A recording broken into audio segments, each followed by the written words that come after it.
할렐루야. 네, 오늘 가정에서 교회 현장에서 예배하는 우리 모두 위에 하나님의 축복과 은혜가 풍성하게 임하기를 간절히 바랍니다. 오늘 이 말씀을 통해서, 오늘 이 예배를 통해서 정말 우리의 절망이 희망으로, 우리의 상처가 기쁨으로 회복되기를 간절히 바랍니다. 우리 좌우의 분들과 또 가정에서도 우리 부부끼리 또 자녀들과 한번 인사 나누시죠. 기도는 세상에서 가장 강력한 힘입니다. 시작. 기도는 세상에서 가장 강력한 힘입니다. 그렇습니다. 네, 기도는 세상에서 가장 강력한 힘. 세상에서 가장 강력한 힘이란 무엇일까? 우리는 주제를 가지고 말씀의 은혜를 나누길 원합니다. 요즘 식당을 운영하는 분들이 다 힘들다 그럽니다. 9시까지 영업하고 이제 식당 내에서는 음식을 먹을 수가 없는데, 어제 보니까 어떤 식당 주인이 이제 영업을 끝내고 수고한 저녁을 못 먹은 직원들 2명과 셋이 식사를 하다가 그만 9시 이후에 식사하면 안 되는 법에 저촉되어서 2주간 식당 문을 닫게 되고 이런 어려운 일을 당한 걸 들었어요. 참 우리가 어려운 시대를 살아가지 않습니까?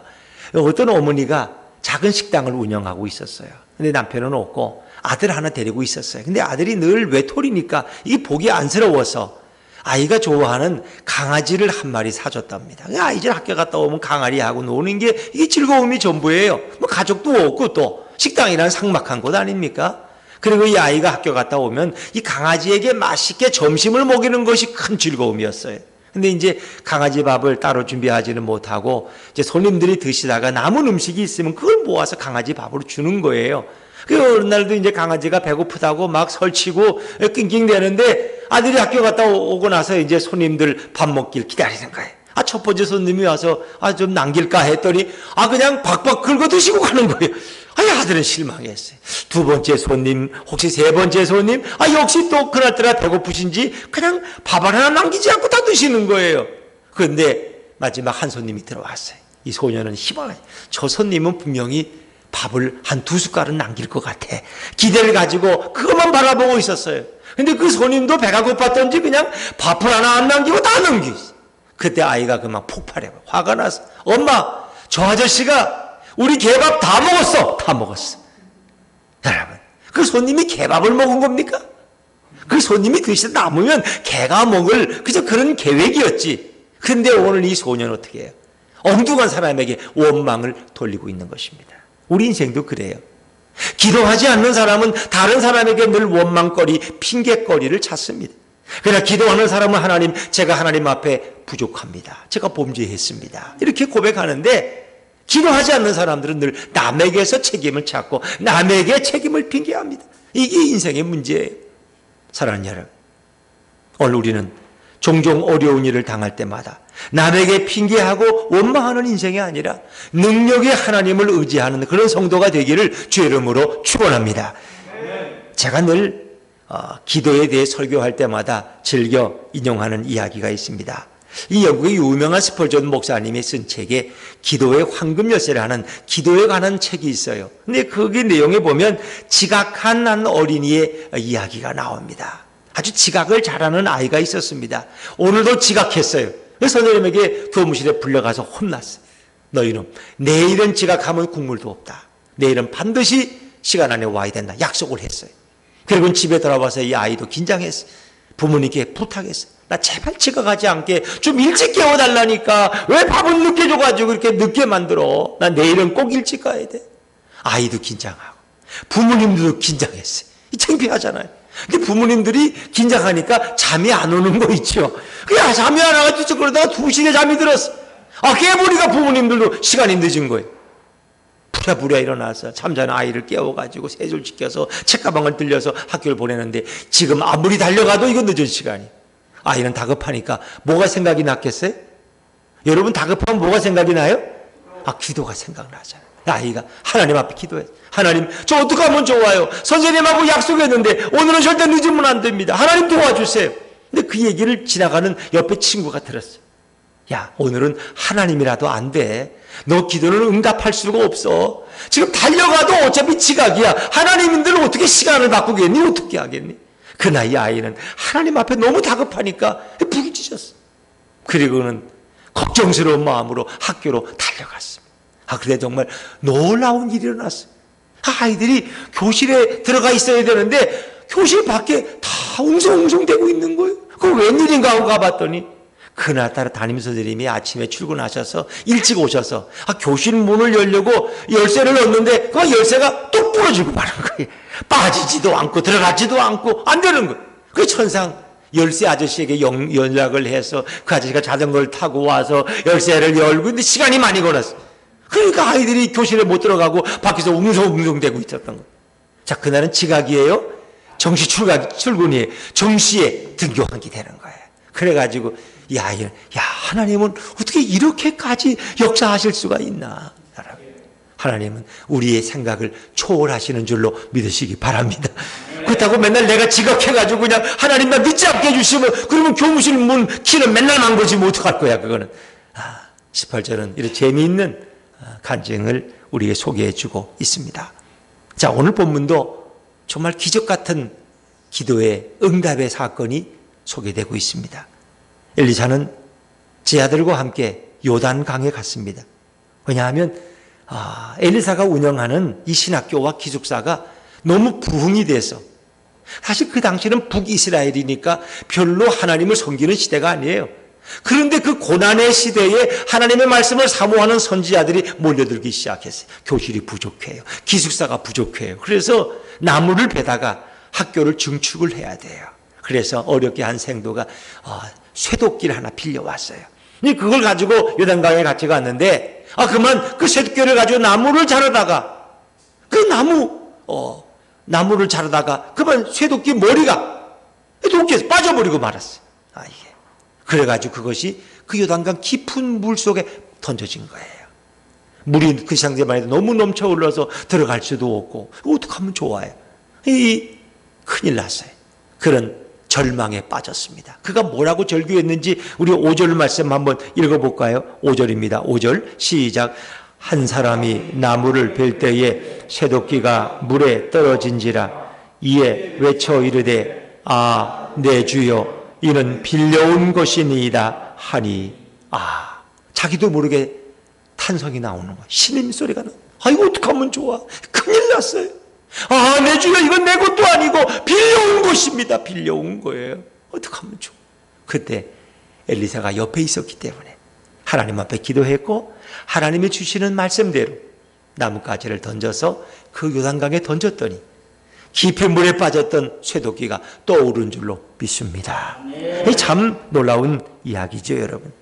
어찌 보면 우리 속담에도 금도끼, 온도끼와 같은 이런 정말 참 놀라운 얘기가 오늘 본문에 소개됩니다. 이 본문을 대하면 우리가 어떤 반응을 보일까요? 이게 목사님, 이게 말이나 되는 이야기입니까? 도끼를 빠뜨렸으면 잠수부를 동원하든지 아니면 물을 빼고 들어가야지 어떻게 나뭇가지를 던지는데 빠졌던 도끼가, 그 무거운 도끼가, 쇠도끼가 떠오를 수 있습니까? 그건 부력의 원리에도 맞지 않고 그건 과학적으로도 증명할 수 없는 것입니다. 그렇습니다. 나무와 쇠도끼는 서로 끌리는 성분이 아닙니다. 자석이 형성될 수가 없어요. 나무가 어떻게 쇠에 붙을 수 말이 안 되는 거예요. 여러분, 이 황당한 이야기, 이 거의 불가능한 이야기를 왜 성경은 기록하고 있습니까? 이게 보면 성경에 이렇게 공상만화 같은 얘기가 기록되어 있으니 사람들이 성경을 안 믿는 거예요. 성경 그거 다 거짓말이야. 그 말도 안 돼. 좀 이성적이고 합리적인 이야기를 성경에 실어야지 사람들이 진지하게 볼 거 아니에요. 근데 성경은 허무맹랑한 얘기를 종종 이렇게 담아놓고 있다는데 문제 아닐까요? 또한 이 도끼를 잃어버린 이 선지생도의 처지가 말이 아닙니다. 그 당시 선지생도들은 되게 가난했습니다. 그래서 우리가 어떤 성도의 이야기를 성경에서 읽으면 그가 복음을 전하다가 죽었는데 너무 빚을 많이 남겨놨어요. 생활이 어려우니까. 그러니까 그냥 아내가 어떻게 감당할 수 없는데 두 아들이 이 채권자에게 노예로 팔려가는 그런 안타까운 얘기가 성경에 나와요.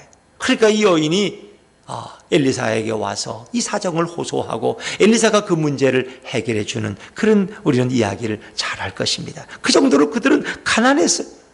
자, 그런데 그 당시에는 이 쇠도끼가 아주 귀했어요. 왜 철공소가 이스라엘에 거의 없었거든요.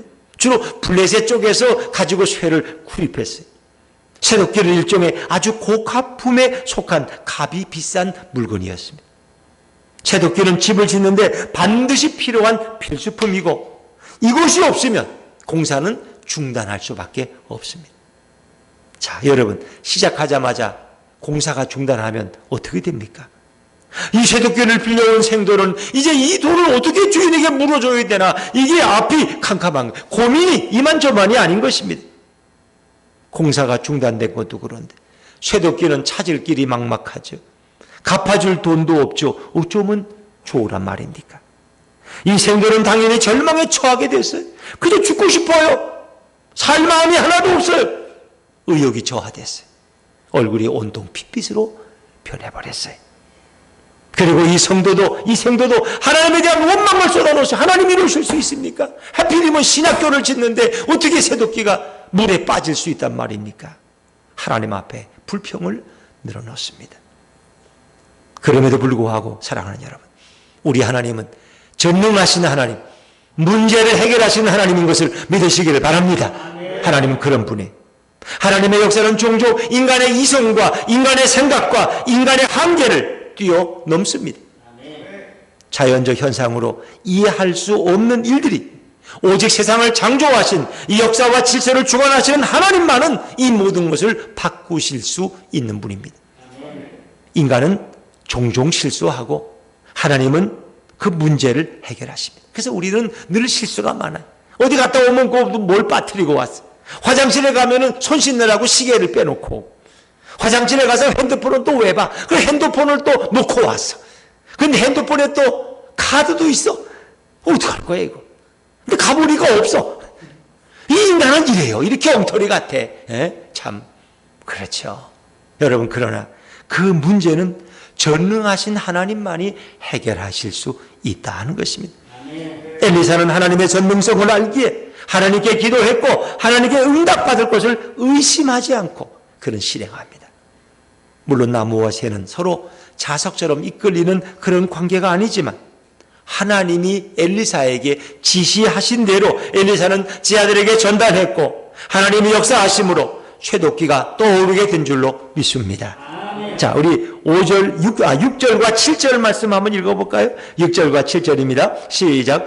하나님의 사람이 이르되 어디 빠졌느냐 하매 그곳을 보이는지라 엘리사가 나뭇가지를 베어 쇠도끼를 떠오르게 하고 이르되 너는 그것을 집으라 하니 그 사람이 손을 내밀어 그것을 집으니라. 아멘. 참 놀라운 일입니다. 엘리사는 하나님의 방법대로 하나님의 음성대로 그대로 순종했다는 거예요. 나뭇가지를 던져라. 던졌어요. 쇠도끼가 떠올랐어. 마치 출애굽 이후에 그 쓴물에 나뭇가지를 던져더니 그것이 단물이 된 것처럼 놀라운 일을 경험했어요. 결국은 제자 생도에게 그 쇠도끼를 잡으라. 그랬더니 그거 잡았더니 모든 것이 회복됐다는 거예요. 자, 그런데 만약 엘리사는 기도하고 응답받은 대로 순종한 거예요. 근데 제가 이제 예수분교회가 처음 수련회를 갔어. 근데 어느 기도원에 갔는데 마당에 연못이 있어. 거기서 고기도 잡고 뭐 이렇게 이제 노는데 그 아이들이 뭘 중요한 걸 가지고 있다가 그냥 실수해가지고 그거 함께 빠져버리고 말았어요. 이제. 그 아이는 건졌는데 그 중요한 물건이 그 물속에 빠졌어요. 그러면 물을 빼려면 어디 뭡니까? 이 호수를 동원하고 발전기를 돌리고 이렇게 해야 되는데 그게 당장 할 수 있는 문제가 아니에요. 근데 제가 이 엘리사에게 은혜를 받아가지고 여러분 비켜서세요. 위험합니다. 깊습니다. 여기 아이들은 저리 가고 자, 제가 이제 나뭇가지 하나를 던질 테니까 이게 떠오를 겁니다. 이러고 제가 할 수 있겠어요? 아마 그 응답을 들었다고 해도 하기 어려울 거예요. 이게 무슨 망신을 당하려고 이게. 아니 저 목사가 미쳤나? 미쳤어. 저 나뭇가지를 던지면 저 무거운 게 어떻게 떠올라? 말도 안 되지. 이게 참 어려운 거예요. 때로 우리가 주님의 음성을 들어도 그걸 순종하기란 정말 어려운 일이다. 근데 엘리사의 믿음은 하나님이 명령한 대로 그는 그대로 순종했다는 거예요. 참 위대한 믿음이죠. 여러분, 오늘 이 사건은 왜 해필이면 일어났을까? 도대체 이 사건이 주는 메시지는 무엇일까? 엘리사는 결국 뭐예요? 하나님이 어떤 분이신가를 지 아들에게 설명해 주고 있습니다. 그것도 생활 속에서 일어난 일을 통해서. 한 생도의 실수로 일어난 그 일을 통해서 하나님이 우리 삶에 어떻게 개입하시고 어떻게 역사하시는지 그런 분명하고 확실하게 보여주고 있다는 것입니다. 하나님의 능력은 언제든지 인간의 이해를 뛰어넘고 하나님은 불가능이 없는 분인 것을 믿으시기를 바랍니다. 우리가 하나님께 기도하면 하나님은 앞에 우리는 응답받지 못하는 것이 없다는 것을 직접 보여주기 위해서 쇠도끼가 물에 빠지고 그것을 나뭇가지에 던져서 그 쇠도끼를 건져내는 역사를 하나님은 보여주십니다. 문제는 사람이 일으키지만 해결은 하나님이 하십니다. 우리 옆에 분들하고 한번 인사하시죠. 문제는 사람이 일으키지만 해결은 하나님이 하십니다. 시작. 문제는 사람이 일으키지만 해결은 하나님이 하십니다. 그렇습니다. 부부간에도 잘 이렇게 하십시오. 정말 중요한 원리. 우리는 문제를 일으켜. 그러나 우리는 해결할 능력이 없어. 누가? 하나님이 해결해 주실 수 있다는 거예요. 여러분, 그러고 보면 인간적 입장에서 나무를 베고 나무를 찍는 도끼가 인간의 입장에서 보면 고마워요, 안 고마워요? 고맙죠. 여러분, 차가 이렇게 타고 다니면 차가 고마워요, 안 고마워요? 물론 차도 고마워요. 오늘도 아침에 오면서 BMW를 딱 보는 순간, 야, 양평에서 여기까지 저 차가 전도사님을 모셔왔네? 얼마나 차가 고마워요? 보통 차도 아니고 BMW 중고차인데 말이에요. 제 차보다 훨씬 비싼 차. 하여튼 그렇게 2배는 비싼 차입니다, 그 차가. 보세요. 자, 도끼가 고마워요. 그러면 도끼라는 건 그 당시에 오늘날 중장비와 같은 거예요. 어제 보니까 길을 까는데 중장비들이 동원해서 그 아스팔트를 까니까 뭐 금방 깔고 차가 지나가더라. 중장비가 누르니까 그게 단단하게 굳어서 되는 거예요. 그러나 시멘트 부어가지고 언제 그게 굳고 비가 오면 어떡해요? 그러나 아스팔트는 걱정 없어요. 왜? 눌러버리면 그걸로 끝나거든. 중장비가 있는 거예요. 근데 그 당시에 쇠도끼는 중장비와 같은 거예요. 도끼만 있으면 뭐든지 할 수 있어요. 집을 몇 채도 질 수 있어요. 그러니까 사람들은 도끼를 중요하게 여기고 도끼를 바라보고 도끼를 의지하게 되었습니다. 이제는 반대로 하나님을 바라보지 않습니다. 도끼만 있으면 돼. 결국 하나님은 그들을 너무너무 사랑하시기 때문에 도끼를 강가에 빠뜨리시는 거예요. 잃어버리게 하시는 거예요. 그 일을 겪고 나서야 도끼를 주신 분이 도끼의 주인이 하나님임을 알게 된 줄로 믿습니다. 아, 도끼의 주인은 하나님이시구나. 도끼가 중요한 게 아니구나. 언제든지 하나님은 도끼를 가져가실 수 있는 분이구나.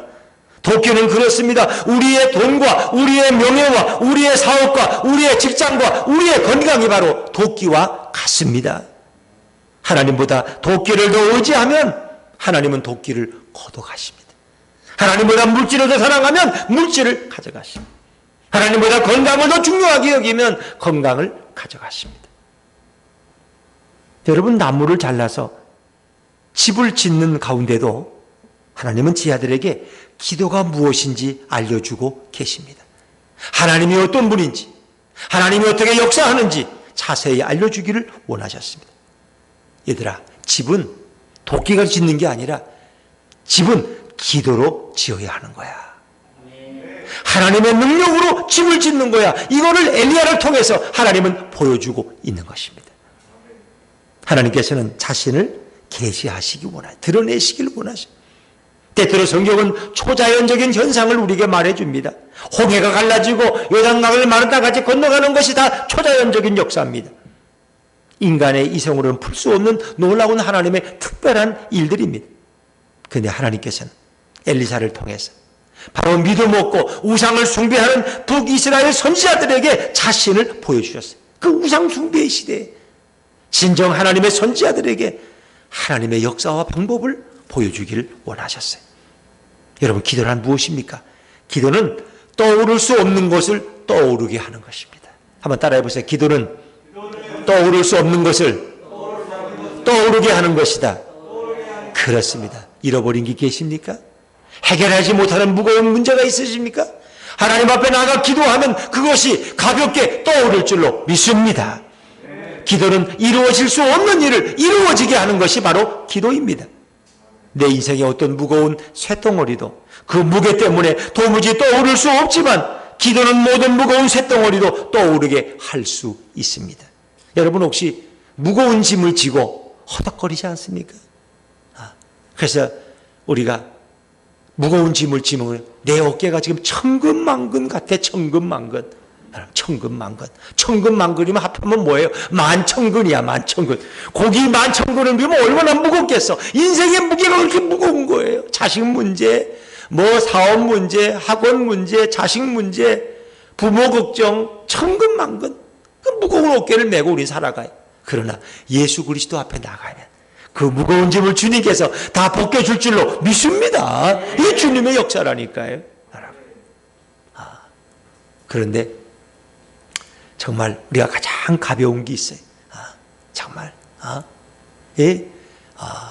사랑을 하면은 이렇게 마음이 가벼워진다 그래. 마음이 가벼워진대.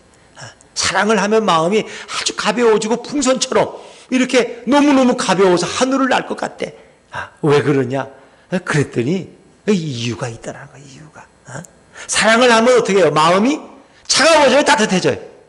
따뜻해진다는 거예요. 사랑을 하면 마음이 따끈따끈해져요. 따끈따끈, 내 마음이 따끈따끈하다는 걸 발음하다 보면 이 따끈따끈이 다끈다끈이 된대. 다끈다끈. 그러면 다끈은 5끈이야. 5끈 합치면 10끈이야. 그러면 가볍지. 사랑을 하면 마음이 말이 되는지 모르겠어. 하여튼 인생의 무거운 짐은 우리 예수님께 맡기고 여러분이 따뜻하게 가족을 사랑하고 이웃 사랑하면 여러분은 10끈 무게가 되어서 늘 따뜻함으로 하늘을 날 수 있는 그런 기분으로 살아갈 수 있다는 것입니다. 여러분, 인생의 모든 문제는 하나님 앞에 나오면 우리 주님께서 해결해 주실 줄로 믿습니다. 오늘 이 선지생들은 이 엄청난 문제를 누구에게? 엘리사에게 가져온 거예요. 그리고 엘리사는 하나님 앞에 기도했더니 문제가 해결되었고 무거운 것이 떠오르게 되었어요. 만약에 기도에 대해 합리적인 사고만 하면 어떤 기도도 응답받을 수 없습니다. 엘리사가 이성적이고 합리적인 사람으로 하나님을 알지 못했다면 그 선지생들을 꾸짖었어요. 너 그렇게 조심성이 없느냐? 오늘 아침에도 너 밥 먹다가 밥그릇 쏟았잖아. 근데 왜 도끼를 좀 잘 쓰지? 이거 실수해가지고 말이야. 이게 말이 안 되잖아. 그리고 아무 대책도 없어. 함께 탄식해. 이젠 성견 다 했다. 신학생들 뽑아놓고 교실이 없어 어떡하냐 이제. 둘이 한숨만 쉬어. 그런데 엘리사는 어려운 난관을 우리 주님께 기도함으로 놀라운 역사의 응답을 받게 된 줄로 믿습니다. 성경에서 찾을 수 있는 놀라운 기도의 사람들 누가 있습니까? 사도 바울, 베드로, 모세, 엘리사. 이들은 인간의 이성으로 설명할 수 없는 놀라운 문제들을 만났을 때 무거운 쇳덩어리도 늘어올리는 기도로 하나님 앞에 나아간 줄로 믿습니다. 기도는 그런 겁니다. 내 힘으로 끌어올릴 수 없는 것을 하나님의 힘으로 끌어올리는 것이 바로 기도입니다. 여기 큰 바위가 있어요. 큰 바위가. 나는 아무리 밀어도 이거 안 움직여. 그런데 거기다 지렛대를 뭘 하나 받치고 지렛대를 하면은 그게 들썩들썩 움직일 수 있어요. 근데 더 나아가서 기중기를 끌어오면은 기중기가 각 잡아가지고 끌어올리면 하늘로 올라갈 수 있어요. 내 힘으로는 안 돼. 그런데 기중기와 같은 하나님이 역사하신다면 그 어떤 무거운 바위도 들어 넘길 줄로 믿습니다. 성경은 그걸 말하는 거예요. 기도는 내가 할 수 없기 때문에 우리 하나님께 매달리고 우리 하나님께 맡기는 것입니다. 하나님께서는 무거운 기도 제목을 다 떠오르게 하시는 분입니다. 여호수아는 기브온 전투에서 태양을 명령해서 태양을 멈추게 했어요. 히스기야는 그의 생명을 위해 기도했더니 15년이나 그 생명을 하나님이 연장시켜 주셨어요. 엘리야가 기도할 때 하늘이 문을 열었고 엘리야가 기도할 때 하늘이 문을 닫아서 3년 6개월 동안 그 땅에 비가 내리지 않았습니다. 어떤 인생의 문제도 하나님 앞에 나아가야 해결받고 떠오르게 될 줄로 믿습니다. 그러나 반대로 기도하기 전에 우리가 포기하고 기도하기 전에 낙심하는 것은 하나님을 입으로 시인하면서도 하나님의 살아계심을 부인하는 사람과 동일합니다. 그런 불신앙의 사람들 많아요. 예배 잘 드리고 나서 부정적인 얘기를, 불신앙의 얘기를 합니다. 세상에 되는 게 없다고. 여러분, 그 신앙인이 하는 소리가 아니야. 전능하신 하나님, 시퍼렇게 살아계신 하나님을 경외하고 돌아섰는데 어떻게 세상에 되는 게 없어요? 그건 불신앙의 소리고 무신론자의 불평에 불과한 것입니다. 여러분 절대 인생에 포기하지 말기를 주의 이름으로 축원합니다. 포기하시면 갈라디아서 6장 9절 말씀 한번 같이 읽어볼까요? 시작. 우리가 선을 행하되 낙심하지 말지니 포기하지 아니하면 때가 이름에 거두리라. 아멘. 우리가 선을 행하되 낙심하지 말지니 포기하지 아니하면 포기하지 않아. 여러분, 포기는 뭐 할 때 필요한 거예요? 김치 담글 때만 필요한 거지 다른 때 필요 없어요. 다 버리세요. 포기하지 마세요. 포기하지 마세요. 포기하지 마세요. 포기하면 우린 인생도 포기하고 신앙도 포기하고 하나님도 포기하는. 여러분, 우리 인생이 처음에 우리 인간이 하나님 앞에 창조될 때는 하나님은 우리 인간을 하나님과 기도하는 소통의 관계로 만들었다는 거 아세요? 하나님의 형상대로 만들어졌고 하나님과 대화하고 어떤 어려움도 하나님 앞에 고백하면 하나님이 다 해결해 주시. 인간에게 어려움이 없었어. 왜? 뭐든지 하나님께 가져가면 하나님이 모르시는 게 없고 해결 못하실 게 없었어. 근데 인간의 마음속에 자꾸 인간들은 겸손하기보다는 교만해지는 거예요. 에이, 참 사람이 이게 어려워. 그래서 늘 기도하지 않고 자신을 쳐서 깨뜨리지 않으면 인간 속에 교만이 늘 올라가요. 이 아담의 마음에도 교만이 온 거예요. 내가 하나님처럼 된다면 어떨까? 내가 하나님과 동등한 능력을 가지고 어떨까? 그러니까 뱀이 와서 선악과만 먹으면 하나님처럼 될 수 있다고. 결국 인간이 하나님 명령을 어기고 죄를 진 거예요. 범죄한 거예요. 범죄하는 순간부터 인간의 기도는 상달될 수 없어요. 왜? 하나님과 인간의 사이에 죄가 가로막았단 말이에요. 왜 집에 수도가 안 나와? 그 파이프가 막힌 거야. 이물질에 의해서. 우리 죄가 하나님과 우리 사이에 소통을 막아버린 거예요. 그 인간은 기도해도 응답이 없으니까 아예 기도를 안 해. 답답한 거죠. 기도할 줄 모르는 인간들은 저 우상 앞에 가서 부르짖고 사람 앞에 가서 호소하지만 그것을 해결할 능력이 없어, 인간에게는. 그렇죠. 답답한, 그렇게 고통당하다가 인간은 결국 죽는 존재야. 그것도 죽으면 지옥 가. 하나님이 보시고 너무너무 안타까우셨어. 그래서 예수님을 이 땅에 보내셔서 인간에게 기도를 가르쳐 주신 거예요. 하나님과 인간 사이에 맡고 있는 죄를 해결하신 분이 우리 예수님인 줄로 믿습니다. 네. 죄가 해결돼야지 하나님 앞에 기도가 되는 거예요. 우리 요즘 사무엘하 20장 새벽기도 하는데 그 다윗이 압살롬의 난이 이제 평정되고 세바의 난까지 진정됐어요.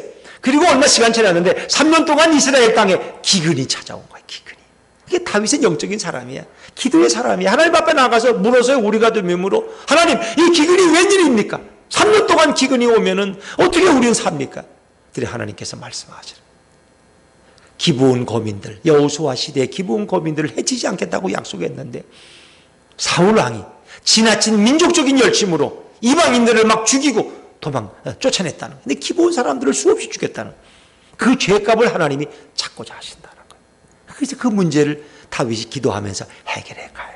근데 놀라운 말씀은 그 마지막 20장 15절 말씀에 그 후에야, 그 일이 해결된 뒤에야 하나님이 그들의 기도를 들으시더라. 할렐루야. 그렇습니다. 죄가 해결돼야지 우리 기도가 응답이 되는 거예요. 여러분, 인간의 죄 때문에 기도가 응답될 수 없어요. 그 예수님이 오셨습니다. 그리고 우리 인간의 죄를 해결하고 예수님은 그보다 더 강력한 기도의 말씀을 주셨습니다. 자, 마가복음 11장 23절 말씀 같이 읽을까요? 시작. 내가 진실로 너희에게 이르노니 누구든지 이 산더러 들리어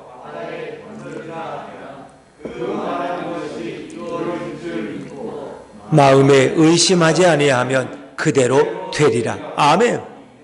믿음이 있으면 산을 들어서 바다에 옮길 수 있다는 거예요. 뭐 바다에 빠진 걸 끌어올리는 건 당연하고 산을 들어서 바다에 옮기는 일도 믿음은 할 수 있다. 그 믿음의 기도를 얘기하는 거예요. 자, 마가복음 9장 22절 말씀 또 읽어볼까요? 같이 읽죠. 마가복음 9장 23절 시작. 예수께서 이르시되 할 수 있거든이 무슨 말이냐? 믿는 자에게는 능히 하지 못할 일이 없느니라 하시니. 아멘. 그렇습니다. 네, 참 놀라운 주님의 역사를 말하고 있죠. 우리가 믿음으로 기도하는 사람에게는 불가능이 없다 하는 것입니다. 선지생도는 엘리사에게 잃어버린 도끼의 문제를 상의했고 엘리사는 하나님 앞에 기도함으로 그 문제를 해결할 수 있었습니다. 바로 엘리사는 이 땅에 오신 예수님의 역할을 예표하고 있습니다. 우리도 어떤 인생의 무거운 문제를 예수님께 가지고 나가면 예수님이 친히 해결해 주십니다. 무거운 짐을 가볍게 해주십니다. 절망에서 우리를 구원하시는 분이 바로 예수님이십니다. 마태복음 15장에 보면 한 딸을 데리고 있는 한 어머니의 이야기가 나옵니다. 딸이 귀신 들렸어요. 이 가나안 여인인데 예수님의 소문을 듣고 예수님 앞에 나왔는데 사실 그 여인의 딸의 문제는 연못에 빠진 도끼와 같습니다. 그 딸을 위해서 어머니가 해줄 일이 아무것도 없어요. 어머니가 어떻게 귀신을 쫓아냅니까? 어떻게 병을 고칩니까? 아무것도 할 수 없어요. 가나안 여인은 그 딸의 문제를 가지고 예수님께 나와 청혼합니다. 근데 예수님이 호락호락 응답하지 않습니다. 자녀의 떡을 취하여 개들에게 던짐이 마땅하지 않다. 근데 이 여인이 또 믿음이 좋은 여인이에요. 예수님, 개들도 주인의 상에서 떨어지는 부스러기는 먹지 않습니까? 저게 부스러기라도 달라고 그렇게 청혼합니다. 예수님은 그 여인의 겸손함을 보고 감동을 받으십니다. 여인아, 내 믿음이 크도다. 내 소원대로 되리라. 할렐루야. 즉시로 딸에게서 귀신이 나가고 딸이 회복된 거예요. 마치 그 딸의 문제는 깊은 강에 빠져버린 쇠도끼와 같습니다. 어떻게 할 수가 없어요. 잠수부가 어디 있어요. 그런데 예수님은 그 딸을 구원해 주시고 건져 주셨습니다. 마가복음 5장에 보면 사랑하는 딸이 또 병으로 죽어갈 때 안타까운 아버지 회당장 야이로는 그 문제를 가지고 젊은 예수 앞에 와서 엎드려서 청혼합니다. 내 딸이 죽어가고 있습니다. 그 딸은 마치 죽음의 심연의 바다에 깊이 빠져버린 것처럼 떨어지고 있었습니다. 예수 앞에 엎드려 살려달라고 애원합니다. 왜? 깊은 바다에 빠져버리면 다시 구해낼 수 없으니까. 딸의 죽음의 소식도 이 회당장은 듣게 됩니다. 그가 휘청거릴 때 예수님 말씀하세요. 두려워 말고 믿기만 하라. 두려워 말고 믿기만 하라. 그리고 제 아들과 함께 그 집에 가서 죽음의 잠을 자고 있는 그 깊은 죽음의 못에 빠진 이 12살 딸을 향해서 말씀하십니다. 아이야, 일어나라. 그랬더니 그 죽은 아이가 잠자는 자리에서 깨어 일어났어. 음식을 먹고 반가워했다는 거죠. 우리 예수님은 이렇게 새도끼를 끌어올리듯이 인생의 불가능한 문제들을 해결해 주시는 분이 바로 능력의 예수님이십니다. 한 번은 또 재미있는 얘기가 있어요. 세금 납부 요즘 양도세니 부동산세가 너무 많아가지고 뭐가 뭔지도 모르겠어요. 종합부동산세, 양도세, 취득세, 보유세, 별의별세가 그렇게 많아요. 근데 이 세금 납부일이 다가왔는데 이 성전세를 내야 되는데 성인 1인당 반 세겔이에요. 적은 돈은 아니에요. 1년에 한 번 내겠죠. 자, 그런데 이 세금 징수원이 와서 예수님과 베드로가 세금을 안 냈다는 거예요. 그런데 베드로에게 돈이 한 푼도 없어요. 어떡해? 가룟 유다한테 있는데 가룟 유다는 지금 여기 없고 저 딴 데 있어요. 그럼 어떡해? 예수님이 당황하셨어요. 근데 예수님은 베드로에게 야, 이렇게 하자. 너 지금 가서 옆에 강에 가서 고기를 잡아라. 고기를 잡고 입을 벌리면 거기 동전이 있을 거야. 그걸 가지고 세금으로 내. 베드로는 순종합니다. 가서 정말 고기를 잡았더니 입을 열었더니 거기 한 세겔짜리가 있는 거예요. 그래서 그걸 가지고 세금 징수원에게 가서 세금을 냈어요. 여러분 돈이 없으면 여기 호수공원에 가서 낚시질 하시기 바랍니다. 네. 그래서 반 세겔씩이니까 한 세겔이니까 이거는 베드로와 예수님의 성전세를 납부했다는 거예요. 자, 여러분 무엇을 의미합니까? 어떤 인생의 무거운 것도 그 무거운 짐도 해결해 줄 수 있는 분이 누구예요? 우리 예수님이에요. 아멘. 자, 마태복음 17장 27절 말씀인데 한번 자막 읽고 넘어갈까요? 마태복음 17장 27절 시작. 그러나 우리가 그들이 실족하지 않게 하기 위하여 내가 바다에 가서 낚시를 던져 먼저 오르는 고기를 돈 한 세겔을 얻을 것이니 하다가 나와 너를 위하여 주라 하시니라. 아멘. 어찌 보면 이 쇠도끼 이런 얘기는 예수님이 하실 이런 일들을 우리에게 미리 보여주고 있는지도 모르겠습니다. 예수님은 어떤 인생의 문제도 어떤 무거운 것도 한순간에 들어올리고 구원하실 수 있는 능력의 예수님을 말하고 있습니다. 여러분, 엘리사는 이 엄청난 사건을 경험하고 된 이후에 그는 정말 많은 사람에게 역시 엘리사 사도는 이 선지자는 위대한 분이구나, 기도하는 분이구나. 그리고 그는 하나님께 들은 그 말씀을 하나도 빠짐없이 다 생도들에게 전달해서 그것이 기적으로 열매를 맺지 않습니까? 나뭇가지를 던져서 새도끼가 떠오르니 지 아들에게 잡으라고 지시했습니다. 그래서 엘리사는 요단에 이 건축을 하는 일부터 늘 하나님께 기도했고 그 응답의 결과를 지 아들에게 알려주곤 했습니다. 그 어떤 분이 그래요. 이 본문을 가지고 설교를 했더니 목사님, 여기 엘리사가 기도했다는 말이 어디 있습니까? 그러는 거예요. 그 말도 일리가 있어. 그렇죠. 오늘 본문에는 엘리사가 기도했다는 얘기는 없어요. 새벽기가 빠졌나이다. 어찌하여 내 주여 어찌하오리까? 그랬더니 엘리사가 바로 명령했어요. 바로 그냥 나뭇가지를 던져서 쇠독교를 끌어올리면서 이거를 잡으라 그랬어요. 자, 그러면 기도했다는 얘기 어디 있느냐? 그렇죠. 여러분, 이 본문 전체를 보셔요. 이 성경은 한 구절을 보지 않고 맥락을 보셔야 돼요. 엘리사는 기도의 사람입니다. 제가 굳이 읽지 않지만 오늘 6장 17절에 보니까 기도하여 이르되, 18절에 보니까 엘리사가 여호와께 기도하여 이르되 원하옵건대 이들의 눈을 열게 하옵소서. 20절 여호와여 이 무리의 눈을 열어 보게 하옵소서. 엘리사는 어떤 사역도 기도 없이 행한 적이 없습니다. 그는 하나님 앞에 기도했고 하나님 주시는 지혜를 가지고 그 문제를 해결해 나갑니다. 이 사건 이후에 엘리사는 지하들에게 진심으로 존경받는 선지자가 되었고 백성과 왕의 영적 지도자로서 권위를 가지게 됐습니다. 그래서 엘리사의 이 자문을 듣고 이스라엘의 왕은 나라를 세워가는 것입니다. 엘리사는 많은 기적을 베풀어서 하나님께 영광을 돌렸습니다. 많은 사람들이 하나님 앞에 이 시대에 돌아왔습니다. 그리고 엘리사는 외적으로부터 나라를 지키는 큰 역할도 감당했어요. 그래서 엘리사가 나중에 병들었을 때 북이스라엘의 왕 요아스가, 믿음이 좋은 사람이에요. 요아스가 엘리사를 가리켜서 그래요. 눈물 흘리면서 그가 왕이 진심으로 슬퍼해요. 내 아버지여 내 아버지여 이스라엘의 병거와 마병이여. 세상에 어떻게 엘리사를 자기 아버지라고 말해요. 왕이 내 아버지여 내 아버지여 이스라엘의 병거와 마병이. 이스라엘을 지키는 보호자가 된다는 거예요. 강력한 마병이 되고 강력한 병거가 되는 분이 바로 엘리사였다는 것입니다. 하나님께서 엘리사를 이렇게 귀하게 사용시켜 주시는 거예요. 오늘날도 많은 성도들은 무거운 쇳덩어리를 강바닥에서 끌어올려야 하는 것 같은 기도를 할 때가 있습니다. 사실 그 기도는 인간이 듣고 응답해 줄 수 있는 정도가 아닙니다.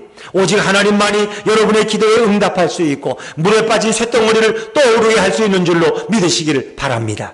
그건 하나님만이 하실 수 있는 거예요. 오늘도 우리가 믿음으로 기도할 때 예수님께서 내 인생에 개입하시고 우리 대신 모든 것을 떠오르게 하시는 것입니다. 기도는 세상에서 가장 강력한 힘이요, 기도는 세상에서 가장 강력한 능력인 것을 믿으시기를 바랍니다. 여러분, 기도의 능력을 아십니까? 제가 언젠가 국민일보에 김지방 기자라고 글을 가끔 써서 읽을 때가 있는데 그분이 한번 그런 글을 썼어요.